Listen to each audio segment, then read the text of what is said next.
بسم اللہ الرحمن الرحیم۔ شروع کرتی ہوں اللہ کے نام سے جو بڑا مہربان اور نہایت رحم کرنے والا ہے۔ یہ بات اکثر دیکھنے میں آئی ہے کہ بعض اوقات انسان اچانک کسی ایسے مرض کا شکار ہو جاتا ہے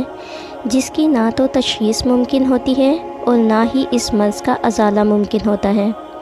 روحانیت سے دلچسپی رکھنے والے احباب کے نزدیک ایسے مرض کا سبب نہ ہی تو جسمانی ہوتا ہے اور نہ ہی عصبی اور سفلی، بلکہ ایسا مریض نظر بد کا شکار ہو جاتا ہے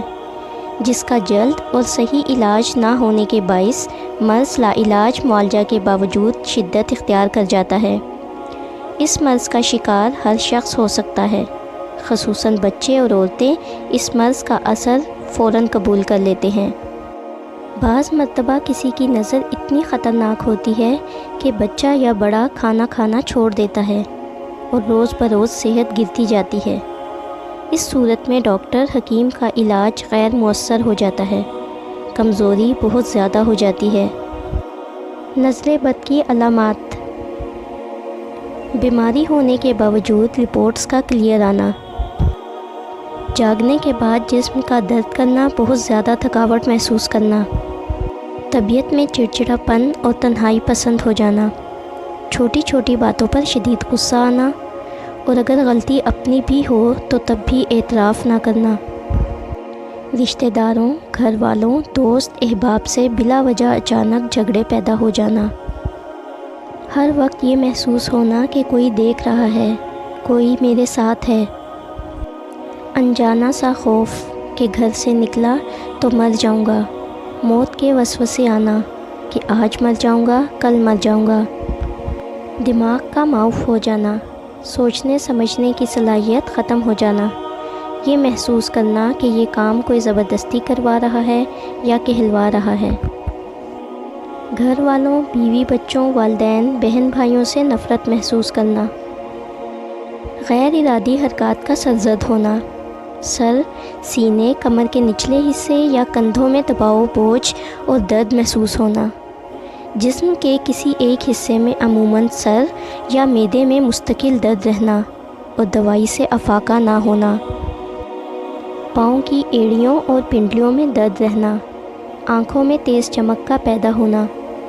سانس لینے میں تنگی محسوس کرنا اور دل کی دھڑکن کا تیز ہونا، سستی کا عادی ہو جانا اور کثرت سے جمائیاں آنا، بہت زیادہ بھولنا اور کثرت سے نیند آنا، نماز، قرآن، اذان وغیرہ سے کراہت و تنگی محسوس کرنا، دین کے بارے میں کفریہ خیالات آنا، مسجد جانے سے دل گھبرانا، دل کا تنگ پڑنا، بیت الخلاء میں دیر تک ٹھہرنا اور گناہوں کی جانب شدت سے لپکنا۔ نظر بد سے حفاظت کی ایک مختصر دعا۔ حضرت عبداللہ ابن عباس رضی اللہ تعالیٰ عنہ سے مروی ہے کہ رسول اللہ صلی اللہ علیہ وآلہ وسلم حضرت حسن اور حضرت حسین رضی اللہ تعالیٰ عنہ کی ان کلمات کے ساتھ حفاظت فرماتے تھے۔ وہ کلمات یہ ہیں: اعوذ بکلمات اللہ التامۃ من کل شیطان وہامۃ ومن کل عین لامہ۔ ترجمہ: میں اللہ کی حفاظت میں آنا چاہتا ہوں تمام جن و آسیب سے اور ہر بری نظر سے۔ اپنے بچوں پر صبح شام ان کلمات کو 3 بار پڑھ کر دم کریں، انشاءاللہ نظر سے حفاظت رہے گی، لگی ہوئی نظر اتر جائے گی اور شیطان کے شر سے حفاظت رہے گی۔ مکان یا دکان کو نظر بد سے بچانا۔ اگر اپنے مکان یا دکان پر ماشاءاللہ لکھوایا جائے تو وہ مکان یا دکان لوگوں کی بری نظر سے محفوظ رہے گی اور مکان، دکان اور کاروبار نقصان سے محفوظ رہتے ہیں۔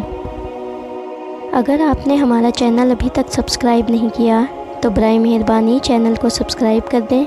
اور ویڈیو کو لائک کر دیں۔ شکریہ۔